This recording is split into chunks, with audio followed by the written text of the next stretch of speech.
Shalom, saudara-saudari yang dikasihi Kristus. Jumpa kita pada kesempatan ini melalui renungan harian GKI Kuitang.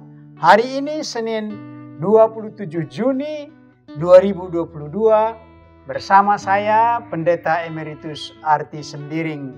Bahan firman Tuhan yang kita renungkan pada kesempatan ini terambil dari kitab 1 Samuel pasal 15 ayat 10 sampai 11 demikian. Lalu datanglah firman Tuhan kepada Samuel demikian.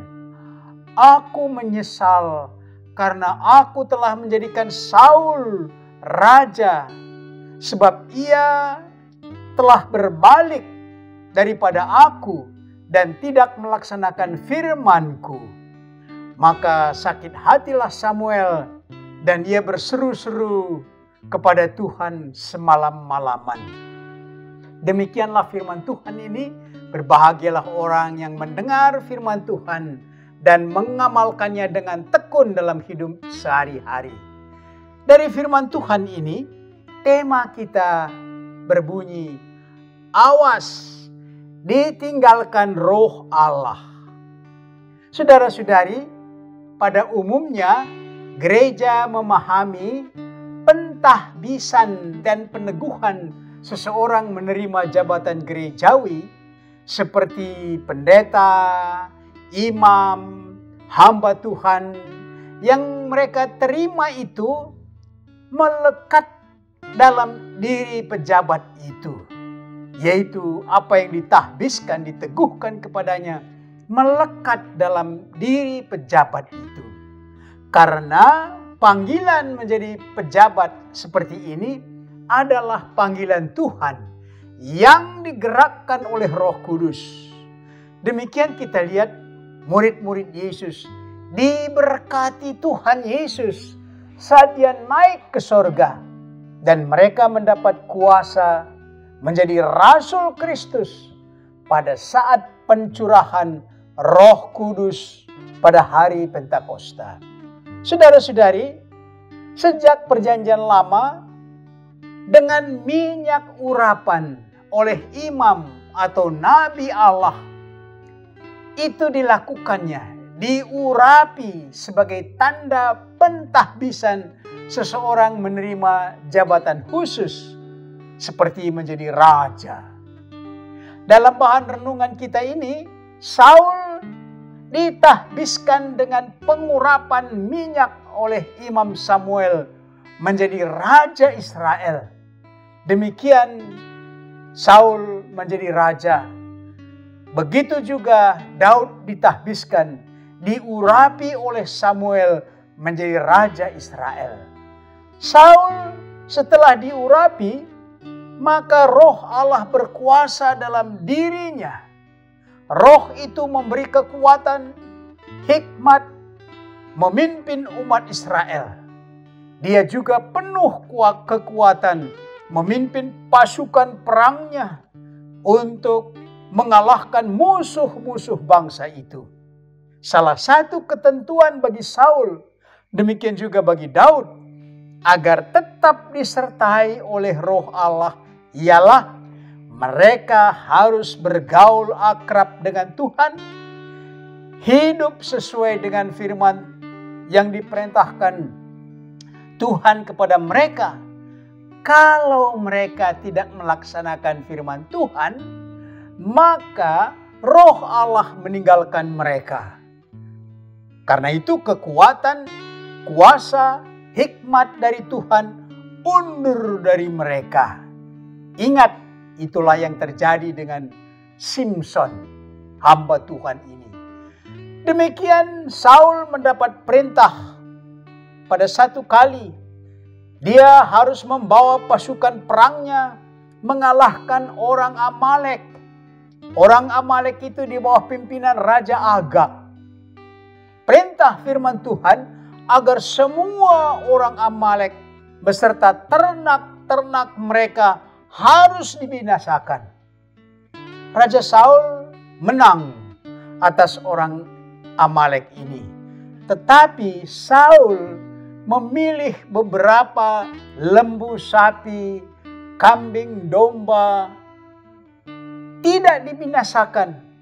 Demikian juga Raja Agag, raja mereka, ditangkap tapi tidak dibinasakan. Artinya di sini Saul tidak melaksanakan apa yang Tuhan perintahkan. Hal ini melawan firman Tuhan dan berakibat fatal. Roh Allah, Roh Kudus undur daripada Saul.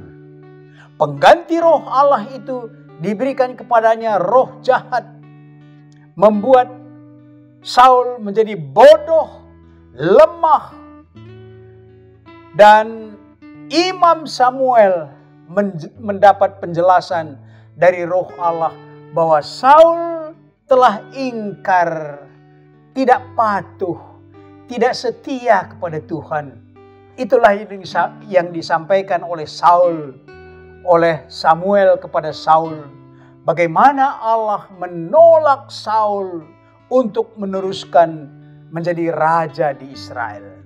Saudara-saudari yang dikasihi Kristus, demikian pula dalam kehidupan berjemaat bergereja kita, ada jabatan-jabatan gerejawi yang telah disinggung, yang telah kita lihat, yaitu para pendeta dipanggil dan ditahbiskan. Para pejabat gerejawi ini diharapkan tidak mengingkari firman Tuhan. Memang manusia tidak akan sempurna, mempunyai kelemahan, tetapi dia harus kembali kepada Tuhan, akrab dengan Tuhan, kembali setia kepada jabatannya. Itulah yang kita lihat pada Raja Daud yang menyatakan penyesalannya atas dosa yang dilakukannya. Saudara-saudari, ada gereja yang membatalkan jabatan gerejawi yang telah diberikan kepada seseorang yang sudah ditahbiskan menjadi pejabat gerejawi, tetapi dia telah menjadi batu sandungan di jemaatnya. Maka jabatan itu ditanggalkan, di-stop, ditarik kembali. Saudara-saudara, mari mengajak kita untuk setia dalam firman Tuhan agar Roh Kudus menyertai kita. Roh Kudus memang menyadarkan kita akan kekurangan dan dosa kita untuk kita kembali akrab dengan Tuhan. Mari kita aplikasikan renungan ini dengan pokok-pokok berikut. Pertama, bagaimana Anda merasakan penyertaan Roh Kudus dalam hidup Anda?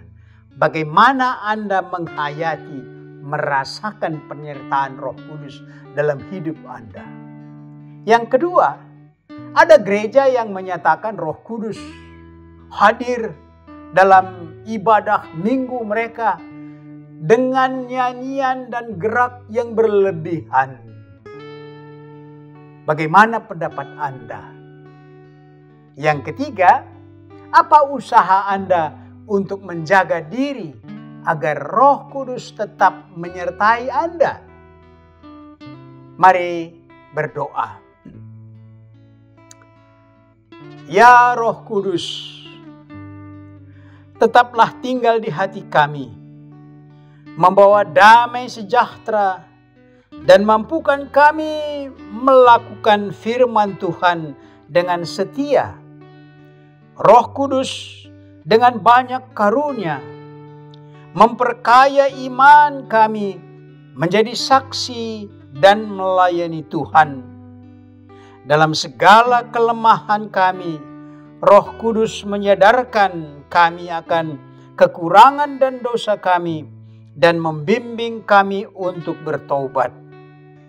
Penuhilah gerejamu dengan kuasa Roh Kudus, ya Tuhan.